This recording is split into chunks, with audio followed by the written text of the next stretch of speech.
Hello, my name is Marya and I am a senior at UCLA studying Chicano studies. I think that my story is a very unique one and I'm very excited to share with you today. To tell you a little bit about my background, I grew up in a mixed family. My mom is Latina, my dad is Syrian American, and he immigrated here during his college years. And I was born and raised in the United States. That's a huge part of my upbringing, just navigating my identity. You know, being a part of a community that's so heavily targeted, being a woman, being Arab, Mexican, and of course being Muslim. My dad works for the largest Muslim civil rights organization, and so growing up, you can imagine my upbringing was very much involved with the community and social activism. While I was graduating high school, I ended up getting accepted to UCR and I actually studied there for a year, and at the same time got married. I really had to sit and ask myself, is in pursuing the medical field something that I was really interested in when I had such a unique background of being heavily involved with civil rights, social activism.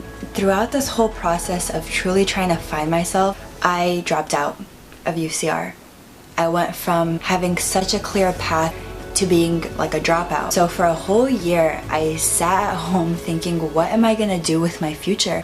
At the same time, I was also running a business. So during my sophomore year, I started a business making and selling headscarves. I started taking classes at my local community college. It was during this year where I picked myself back up.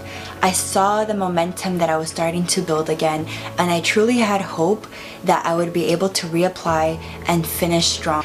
I remember looking at UCLA's Chicano studies program almost in tears, because the people who run the department at UCLA are individuals who are actually historically involved with the Chicana movement, and these are figures who have written the literature for it. You have artists like Judy Baca, who I had already been doing projects on. I sat there in awe, and just these are the people that I strive to learn from. That's what got me inspired to apply to this major. I'll never forget the day that I got accepted, and that split second, everything in my life paused. I started thinking about my children, and I started thinking about after I graduated, and so here I am today, telling this story. There's so much more to it, and I'm here telling you that I wasn't meant to go through this path, but somehow, through the grace of God, I was able to. For that, I am eternally grateful. I'm excited to see what's left for me.